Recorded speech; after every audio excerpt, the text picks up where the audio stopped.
All right, I'm back here. Of course, I'm saying this to the camera now. We just missed the most important notes so far, but that's okay. If you're here, you're getting them down. If you're not here, you can get them from your book, right? All right. So we got that, kind of why I have those down there. Let's talk about different theories of government in the North and the South.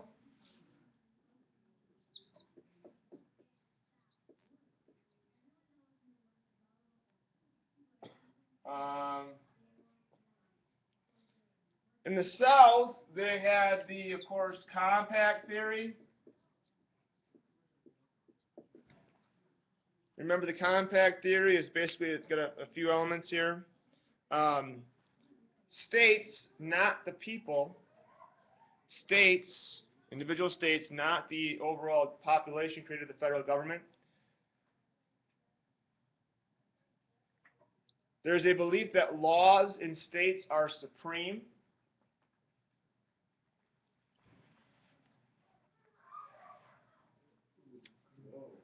Some people believe, in the South here, there's a belief that states can declare laws of the federal government null and void.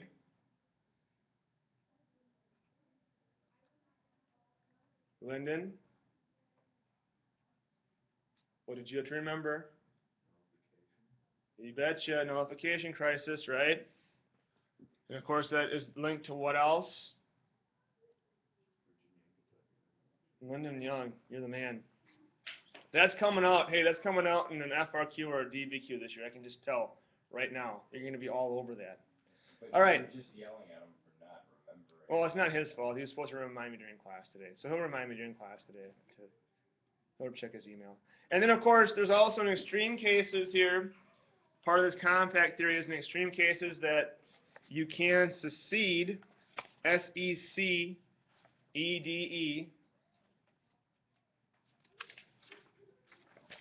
if you feel that the federal government is being unfair.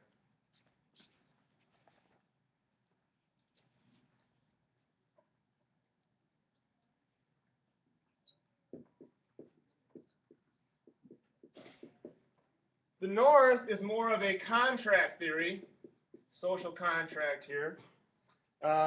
People created the Union. So the Northern view here on government, people created the Union. The federal government is supreme from a Northern standpoint.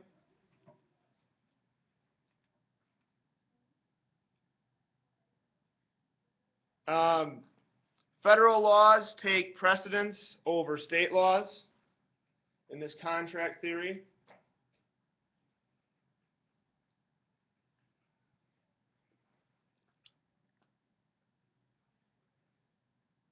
They support things like the Marshall Court rulings, John Locke's second treatise on government. I have Texas versus White, 1869. Does your Fast Track to 5 go into Texas versus White? I can't remember if I read that or not in there. No? Texas versus, somebody want to look up Texas versus White real quick? AT, you got your little gadget there. You want to goggle that for me? Texas versus White, 1869. All right. Okay, so those are some of the things that they support. While AT is doing that, we'll go ahead and move on here. Hi, Mr. Baker. To attitudes here. The new color.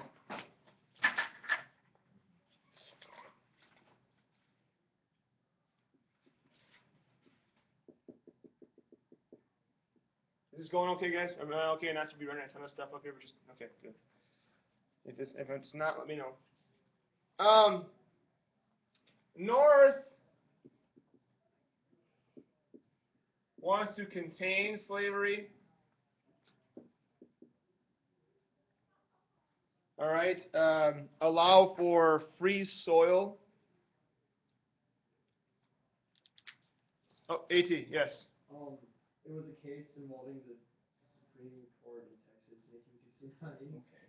And it said that the bonds that Texas had sold during the war were illegal because since they were part of the Confederacy, technically said that you couldn't secede technically. They never seceded from the Confederacy, so they should still have their bonds. Okay. All right. Fair enough. Thank you, AT. So again, federal power over state power, right? Good stuff. This is how it started out. You are the Google machine, AT. Thank you. I don't know what I'm going to do next year. All right. So the whole idea behind this free soil capitalism, and you want to make sure you use that term free soil, is that capitalism in new territories provides an opportunity for more people to profit. So capitalism in new territories provides an opportunity for more people to profit.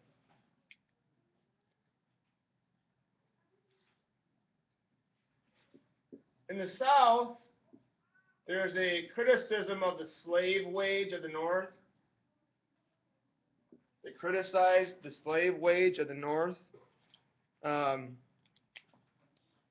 They feel that immigration allows for cheap labor. And so what we have here is essentially, if you really think about it, we've got two societies with elite classes and politicians trying to, in one way or another, expose a lower wage working class, right? In the South, it's slavery, which is no wages, right? And you own someone, so there's a little bit of a difference there. In the North, though, the South claims that the North wants to make an issue of slavery, but they have slave wages, and they're kind of doing the same thing, only in a capitalist manner with their immigration policy. All right? Does that make sense? All right. Let's get into some compromises here. Ooh, my favorite part here, compromise.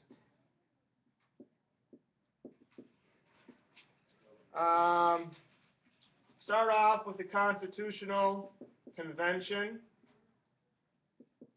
Philadelphia Convention. 1789 is when all this stuff comes to fruition here. During the Constitutional Convention, two things were agreed upon. The first is the 3/5 compromise between the North and the South.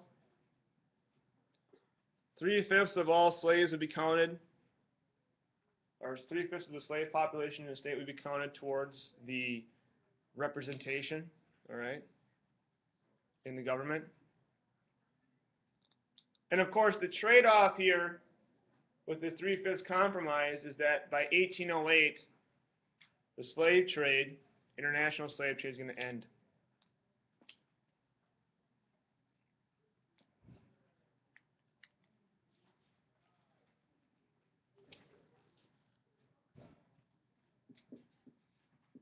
This would be a great set here to have in case to talk about what were some compromises that took place between the North and the South leading up to the Civil War. That would be fantastic, right? Yeah, great stuff here. There's the Missouri Compromise. In what year? 1820. You got 1820. And we have Henry Clay, who's behind this. The Missouri Compromise, remember, admits Missouri as a slave state, even though it's north of the line that they had initially marked out for slavery.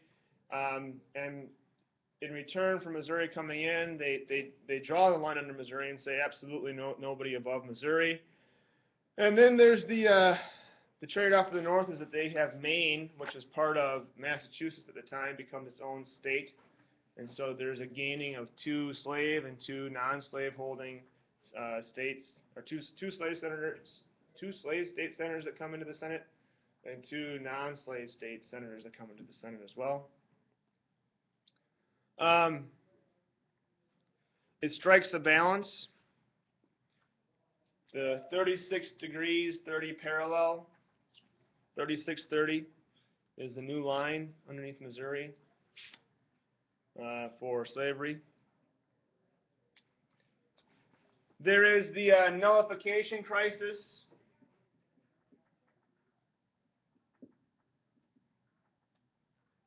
Nullification.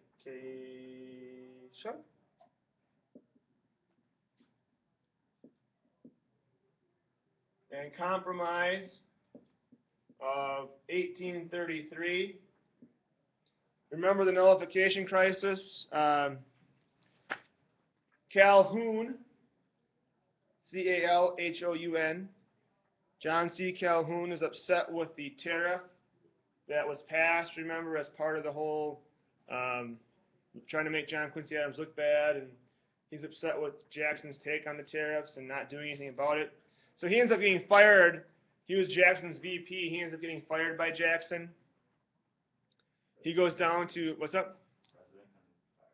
Yeah, I say you're done. Yep. At that point. And at this point, there wasn't really much of a, well, Does the president do that now? he could have a new running mate. And I have to look at this too. If he was fired or he just was asked not to run again with Calhoun. But he's out. Mm-hmm. Yep. So I have to double check on that. But I'll do it before class today. All right. But Calhoun is out as the VP. South Carolina, where Calhoun is from, they threatened secession. And so the compromise here is that in 1833, Jackson's upset. He's getting troops ready to go. And they decide to lower the tariffs in 1833.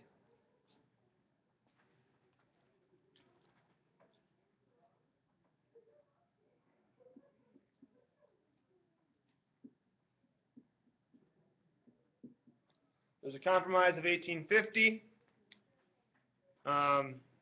And this is what to do with Mexican land from the Mexican War, Mexican-American War, that took place from 1846 to 1850.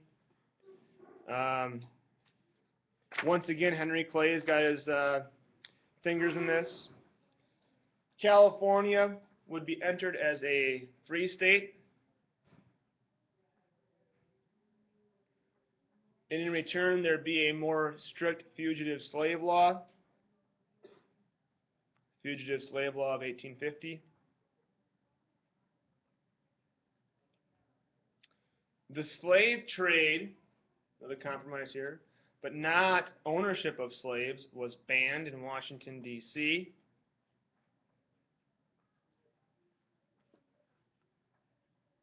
The Mexican cession, so areas that we got from Mexico would be divided into New Mexico and Utah.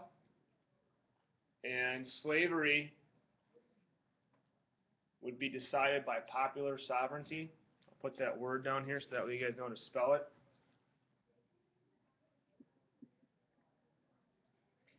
Sovereignty, S-O-V-E-R. No, I don't actually have it spelled right. E-I-G-N-T-Y. Popular sovereignty.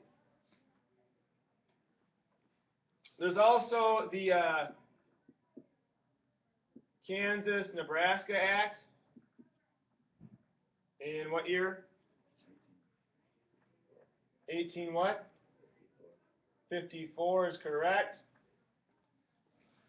If you're not sure on some of these dates, make sure you review your key dates and figures before the test here, right? Stephen Douglas, he wants the state of Illinois to have a railroad go through Illinois, and so he's willing to work with some of these Southerners to try to get what they want, so that way the Transcontinental Railroad runs through Chicago. And so he kind of brokers this deal. Nebraska territory would be divided into two separate states, or would-be states, territories. But Kansas and Nebraska are the two territories that come. And they would, of course, be determining their slavery issue with popular sovereignty. Right?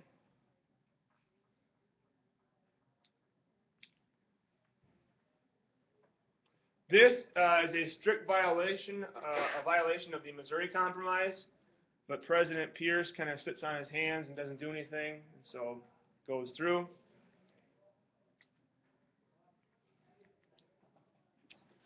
We've got the Dred Scott decision.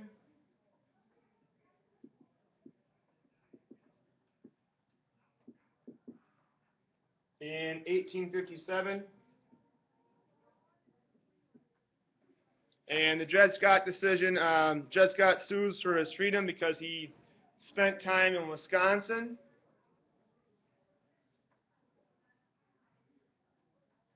The Chief Justice at this time is a guy named Roger Taney. He's a pro-Southern Democrat. And his ruling that comes out is twofold here. The first one is that slaves are property, and that Congress, because slaves are property, Congress cannot pass any laws that limit ownership or prohibit ownership, I should say, prohibit ownership. So the Missouri Compromise, null and void. 37 years after it's passed, it's declared null and void constitutionally.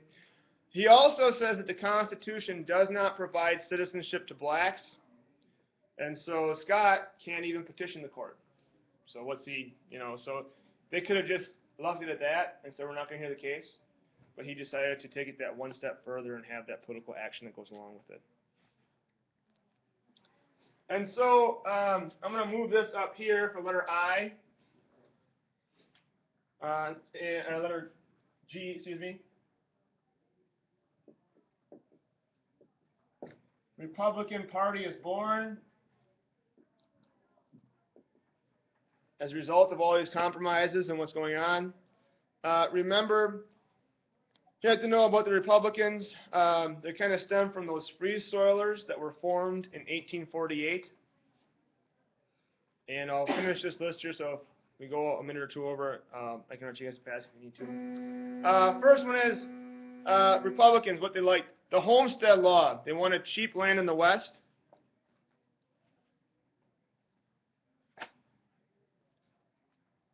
They also favored containment of slavery.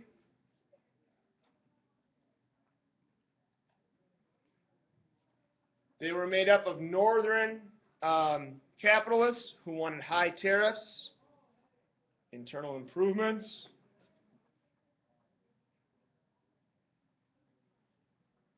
loose immigration, and a banking system. So again, northern capitalists who wanted high tariffs, internal improvements, loose immigration, and a banking system. They were made up of social reformers, abolitionists. They were comprised of northern Democrats who disliked the Kansas-Nebraska Act. They were comprised of Whigs who didn't like containment policies, or excuse me, who liked containment policies for slavery.